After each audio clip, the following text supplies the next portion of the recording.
సిద్ధాపూర్ మహేశ్వంలో నిర్వహించిన హిందూ సమ్మేళనం ఆదివారం ఉదయం భక్తి వాతావరణంలో జరిగింది. ఈ కార్యక్రమంలో పూజ్య శ్రీ దుర్గానంద పురి స్వామీజీ పాల్గొని సభను ఉద్దేశించి ప్రసంగించారు. సమాజంలో ధర్మ పరిరక్షణ, ఆధ్యాత్మిక చైతన్యం పెంపొందించాల్సిన అవసరాన్ని ఆయన వివరించారు. యువతలో సంస్కారాలు, దేశభక్తి, ఐక్యత పెంపొందించాలని పిలుపునిచ్చారు.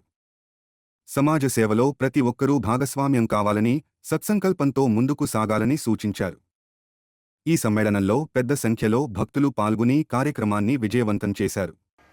వేదాంతాన్ని మనం అధ్యయనం చేస్తున్నాం, అధ్యయనం పుస్తకంలా దాన్ని ఆచరణ తీసుకురావడం అని స్వామీజీ చెప్పినాడు. మనము కొల్లేటి టాటున ఒక నది ఉంటది, కొల్లేరు నది అని.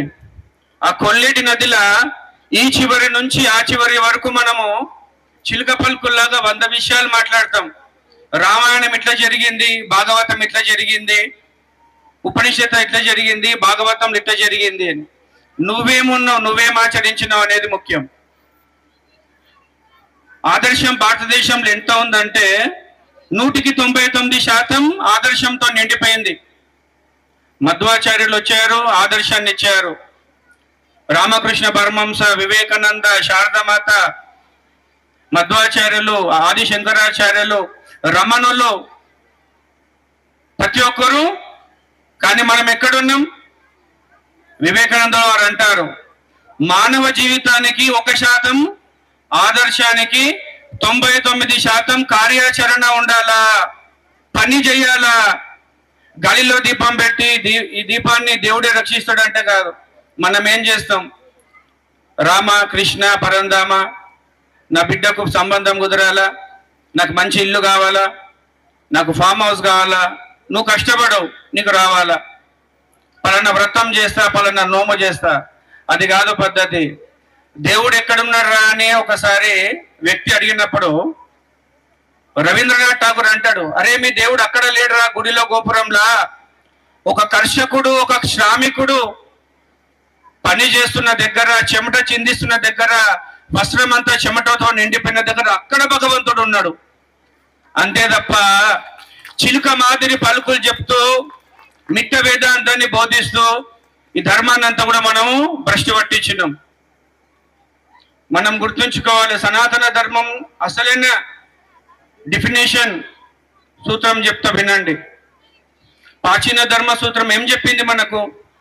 మాతృదేవోభవ, పితృదేవోభవ, ఆచార్య దేవోభవ అని చెప్పింది. కానీ నవీన దార్శనికుడు, ఈ యుగ ప్రవక్త వివేకానందుడు 3 రోజులు కన్యాకుమారిలో తపస్సు చేస్తాడండి. అతని పరిస్థితి ఎట్లుందంటే, అంతకు ముందు 2-3 రోజుల నుంచి ఆయన భోజనం చేయలే. రామకృష్ణ పరమహంస నుంచి ఒక దీక్ష తీసుకుంటాడు, సన్యాస దీక్ష. ఆశయతి హిమాచలం, కాశ్మీర్ నుండి కన్యాకుమారి వరకు ఆయన పర్యటిస్తాడు. ఈ గురువు యొక్క విద్య, ఈ ఆధ్యాత్మిక విద్యను నేను నా దేశస్తులకు బోధించాలా. ఎక్కడ కూడా ఆయనకు ఆ ప్రవచనం వినే పరిస్థితి లేదు.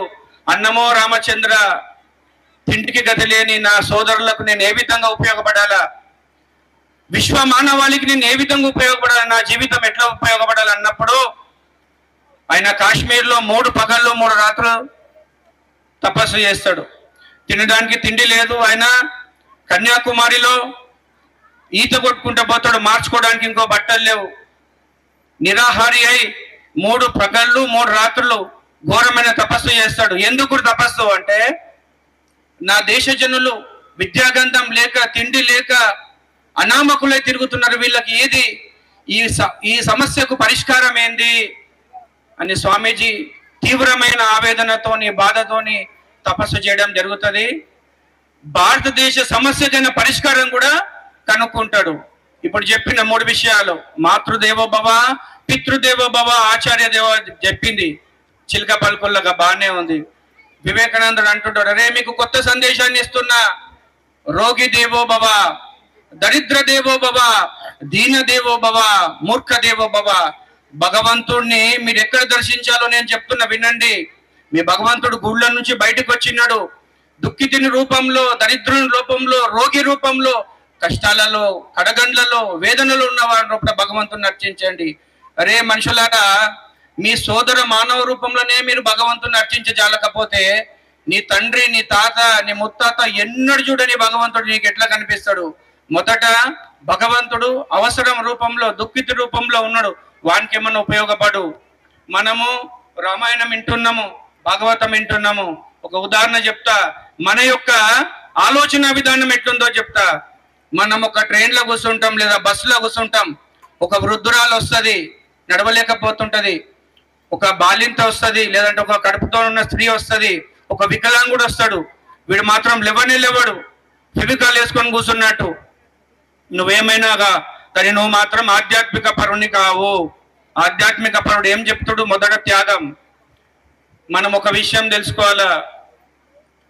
నువ్వు ఎన్ని వ్రతాలన్నా చేయి, అయ్యప్ప స్వామి వ్రతం చేయి, ఆంజనేయ స్వామి వ్రతం చేయి, శివమాల వేసుకో, ఇంకేమన్నా మాల వేసుకో, కానీ ఈ 21వ శతాబ్దంలో మన ప్రథమ వ్రతం ఏం తెలుసా? మన దేశం, మన ధర్మం సుభిక్షంగా ఉండడమే మన ప్రథమ వ్రతం. ముష్కరులు, బహుమని సుల్తానులు, తురుష్కులు, మొఘలులు, నిజాంలు వచ్చి 1000 సంవత్సరాల నుంచి ప్రతి ఒక్కరు బానిసగా చేసుకోవాలనుకున్న ప్రతి ఒక్కరి దగ్గర మనం బానిసాయపడి ఉన్నాం. వాడు తంతే తన్నిపించుకున్నాం, తిడుతూ తెచ్చిపించుకుంటున్నాం. జీ హుజూర్ అని వెళ్ళి వానికి బానిసత్వం చేస్తున్నాం. ఆత్మాభిమానం చంపుకొని, స్వధర్మాన్ని చంపుకొని, 12 జ్యోతిర్లింగాలు, 18 శక్తిపీఠాలు, కాశీ విశ్వనాథుడు, సమస్త దేవతల పైన, సమస్త దేవీ దేవతల పుణ్యక్షేత్రాల పైన దాడి జరిగింది. కానీ మనకు నిమ్మకు నీరెత్తినట్టు ఉంటాం. ఈరోజు బహిరంగ ప్రదేశంలో 10,000 మందితో సభ చేస్తాము. జై శ్రీరామ్ అని మనము ర్యాలీలు చేస్తాము. ఒక ఉదాహరణ చెప్తున్నా మీకు. పోయిన నెల వచ్చింది పండుగ వైకుంఠ ఏకాదశి. 5 కిలోమీటర్ల వరకు మన హిందువులు లైన్లో నించున్నారు ఆ శ్రీమన్నారాయణ దర్శించడానికి. అదే దేవాలయం పైన దాడి జరిగితే ఒక్క హిందూ ఉండడు. 5 కిలోమీటర్ల వరకు 50,000 మంది హిందువులలో ఒక్క హిందూ ఉండడు. ఏందిది? ఇది కాదు హిందుత్వం. ఒక హిందూకు బాధ వస్తే, ఒక హిందూ దాడి చేస్తే, ఒక హిందూ దుకాణం పైన దాడి చేస్తే, ఒక హిందూ యొక్క ఆత్మాభిమానం మీద దాడి చేస్తే, సోదరా నేనున్న నీ పక్కన, ఆ మెహకే 10 మంది హిందువులు వచ్చి నిలడం, అది హిందుత్వం. మీరు గమనించండి సోదరులారా. విధర్మీయులు 2 ఎడారి మతస్థులకు, వారి ఏ సమస్య వచ్చినా వారి మతస్థులకు వాడు పెయింట్ వేస్తుంటాడు, అట్లనే ఊరికొస్తాడు. ఒకడు మెకానిక్ పని చేస్తుంటాడు, అట్లనే ఊరికొస్తుంటాడు. ఒకడు సున్నం వేస్తుంటాడు, అట్లనే ఊరికొస్తాడు. మనం వస్తాం అట్లా. అది హిందుత్వం. రావడమే హిందుత్వం. హిందుత్వం యొక్క యథార్థమైన సందేశాన్ని అర్థం చేసుకోండి. ఎన్నో అవమానాలకు వచ్చిండ్రు. జ్యోతిబా పూలే, సావిత్రిబాయి పూలే, బాలగంగాధర్ తిలక్, మన భారతరత్న ఎవరు బాబాసాహెబ్ అంబేద్కర్. ఆయన లండన్ పోయి తన స్వసుఖము, తన సంతోషం, తన పరివారం చూసుకుండా ఎన్ని అవమానాలు, ఎన్ని వేదనలు, అవన్నిటినీ లెక్క చేయకుండా బహుజనుల గురించి, దళితుల గురించి, ఎస్సీ సోదరుల గురించి, మీ అందరి గురించి ఆయన ఎంతో బలిదానం చేసి ఆయన సాధించిన స్వాతంత్ర్యము మనం ఏ విధంగా గడుపుతున్నాం? తినాలా, తాగాలా, దీనికైనా స్వాతంత్రం ఆయన చేసింది.